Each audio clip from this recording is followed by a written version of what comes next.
The RFE rear foot elevated split squat, also known as the Bulgarian Split Squat, is a staple of pretty much all of our programming. Yeah, but it's an advanced move, so how do you get there? This is how you build up to an RFE.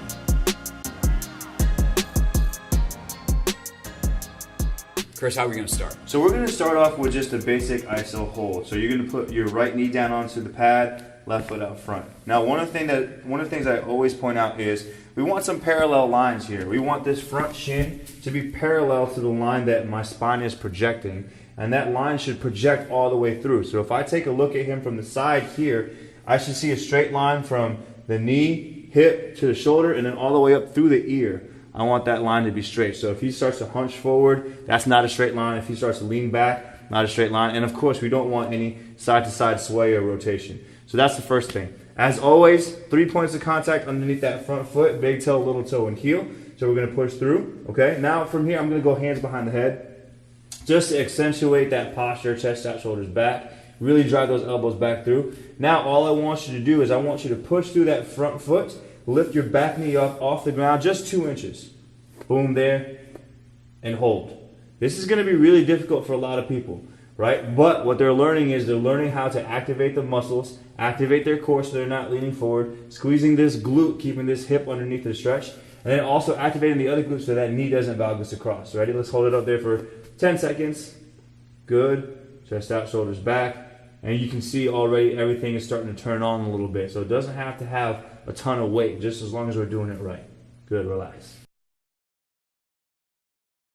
Step 2 in the RFE progression, not going to elevate the rear foot just yet. Actually going to go right back down in the same position. Chris, where am I doing next? That's right, so let's get right back down into that position. So now that he understands what it's like to actually hold that position, now I want him to understand what it's like to actually get into that position. So we can go arms down, whatever you want to do that's comfortable with your arms. But so many times when I'm watching the RFE, a lot of people, when they're getting back up off the ground, they're shrugging their shoulders to get themselves up, or they're hitching forward with their hips and using their lower back to get themselves up. So all I want to do is practice making sure that we're searing in the proper firing pattern. So we're going to lift off the ground 2 inches, hold, and back down.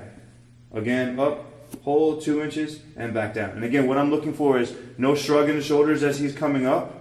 Good. And no big change in that hip angle as he's coming up.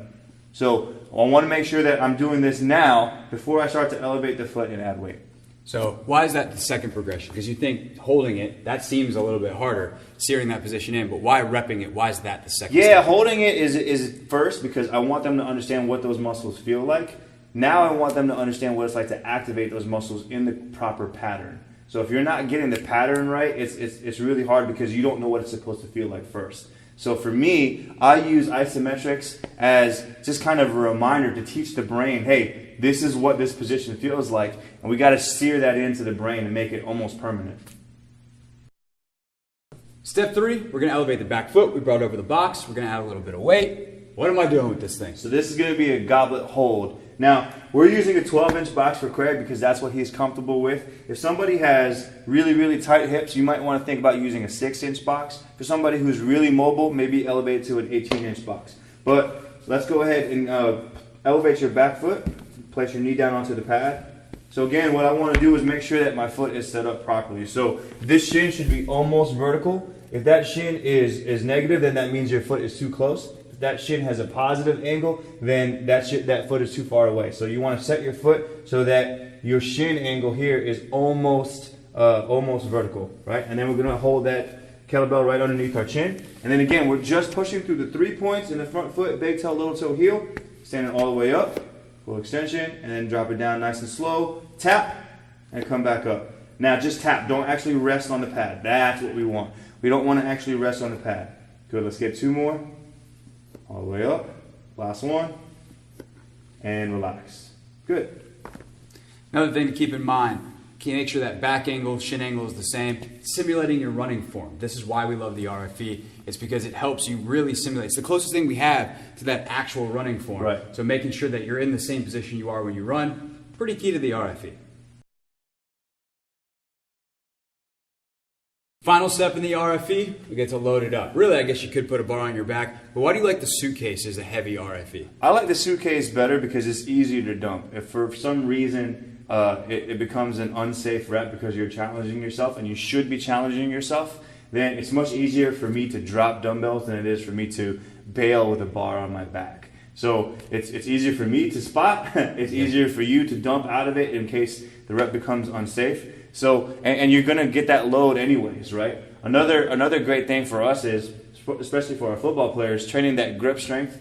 Anytime we can sneak that in there, that's going to be a good thing. No doubt. Rule number 1, do no harm. It never changes. All right, rule number 1 for the RFE on the suitcase. I'm guessing I set up the same way? Set up the exact same way that we've been doing it, right? So we're thinking about all the teaching points that we've been talking about so far. I like to start off on the ground. Go ahead and grab your weights now, and we're sitting up nice and tall.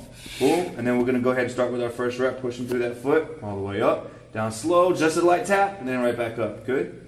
Nice and slow, and up. Good. Let me get one more. Perfect. And we'll go ahead and go all the way back down, set the weight down, and stand up.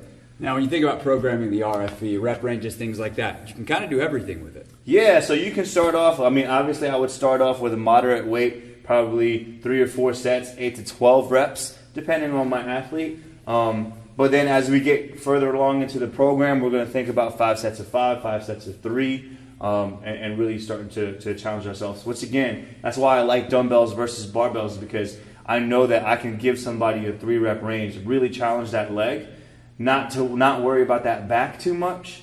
And if for some reason they need to bail, they can always just drop the dumbbells. No doubt. If you've listened to the podcast for a long time, you know a lot of the athletes we've talked to don't really barbell back squat anymore. They go this, single leg stability. You don't have to deal with the bilateral deficit issue. There's a lot of benefits to the RFE. That's why it's a staple of all of our programs. Yeah, I mean, shoulder mobility is another one, right? So if you don't have that shoulder mobility and good posture to even get to this, a lot of people, when we get into our back squat or bar squat, we actually end up using the safety squat bar, right, versus a regular flat bar, because they don't have the shoulder mobility to get here. So if they don't have the shoulder mobility to get here off of 2 legs, they're definitely not going to be able to do it in a split squat position. So again, the dumbbells just make sense. We're still loading the body. We're keeping the movement simple. We're making it about the main thing, right? Keep the main thing the main thing. And the main thing here is single leg strength.